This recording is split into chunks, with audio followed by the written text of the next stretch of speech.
Welcome to the Executive Innovation Show podcast, where we bring you real executive conversations with industry game changers and thought leaders. We ask the questions you're thinking, what you're scared to ask, and we make your brain hurt afterward.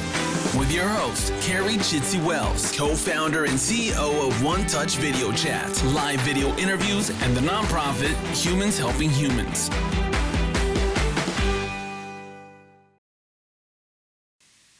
Hello, everybody, and welcome to today's Executive Innovation Show Knowledge Nugget Edition. Today, we are going to be talking about why banks and credit unions are scrambling to video banking. As we're aware, with COVID and with the shutdowns, a lot of branches have been either completely closed in certain states or have started to open back up, but with limited hours, drive-thru only, and it's really shook up the banking industry on how to do normal business, how to have employees work virtually in this secured manner of banks typically never had employees working from home. And so there's been a lot of challenges both on the operational side as well as the marketing side of how do you acquire customers in the middle of a pandemic and get them to come into a branch to open up an account. So we're going to walk through some of those things today and how do you solve it. So banks right now are really scrambling on how do we put that playbook in place of this new normal. And the first thing I really want to talk about is what's the future of the physical branch? It's a big question that we get, and there's a lot of banks that have spent a significant amount of money on creating this open branch, pods, taking down the glass, taking down the walls, really trying to have a more intimate conversations with customers and make them feel more at home. Some of your biggest banks spent millions and millions of dollars on TV ads, on come have coffee with us, come to our cafe, come to our Wi-Fi. Obviously, those ads are no longer playing. But as you spend more and more, I think the average cost of a small regional branch is like $2 to $3 million. These aren't small investments, and the need to have a physical presence is not there anymore. There's definitely going to be a portion of customers that want to go in and physically talk to a person. But if you look at branch volume, it's down. And people tend to think, oh, well, it's just the older people coming into the branch. If you go to our website, look at some infographics, that's not the case of real data, and we've done podcasts on it before. The people actually coming to the branches are your millennials, your first time buying a home, getting loans, things like that. Seniors on average are only coming 1 to 3 times a year. So that's not the people that are coming for the coffee and the donuts. So as we look at this new world where banks have had to, on a dime, adapt to this new world of how do we get computers in people's homes for our employees to work? How do we hire remotely? There's all these challenges going in place. And if you click on the link in the show notes here, we have a virtual playbook on Banking Beyond Four Walls where we cover a lot of this. But what does the new normal look like? It's a hybrid model. There's going to be people that come in. Most banks are holding off on branch expansion for physical locations and rethinking that. A lot of branches with the new designs have had to put up the plexiglass back. That's all changing. So how do you acquire customers in a pandemic? It's simple.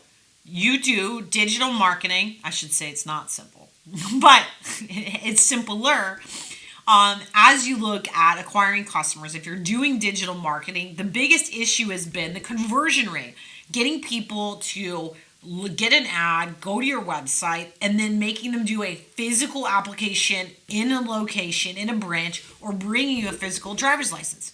Well, now that video banking is affordable down to a 1-2 branch location, you can do that virtually. You can video with your prospective customers. You can build that face-to-face relationship. You can send them a link to that online application, have them stay on the video call, answer any questions, and increase that conversion rate 3 to 5x instantly. In addition, you can have them show your driver's license, front and back, take all the authentications, and not have to come to that physical branch.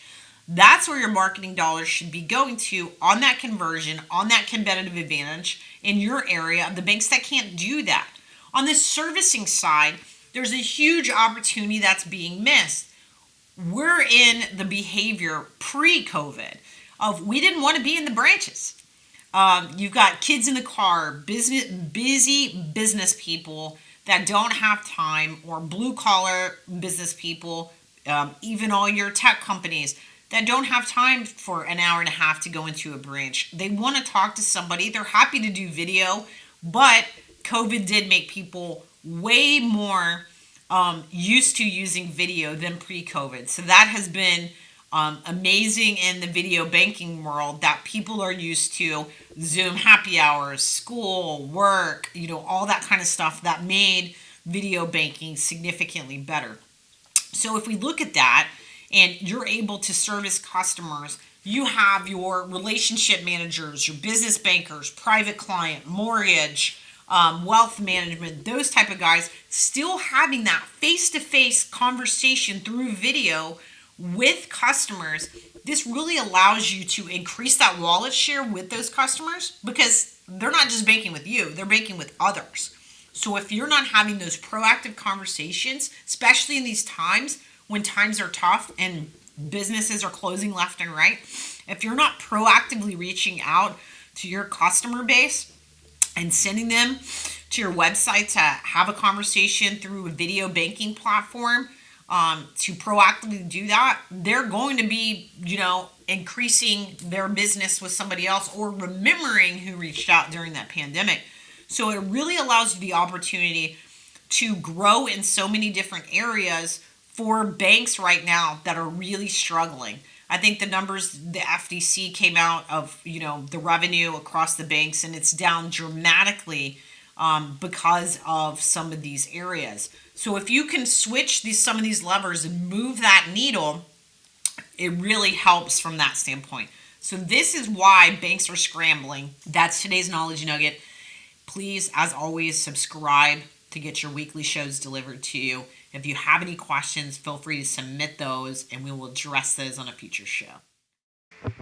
This podcast has come to a close. To hear more from the Executive Innovation Show podcast, subscribe, submit questions, and share the love. Follow us on social. We're everywhere.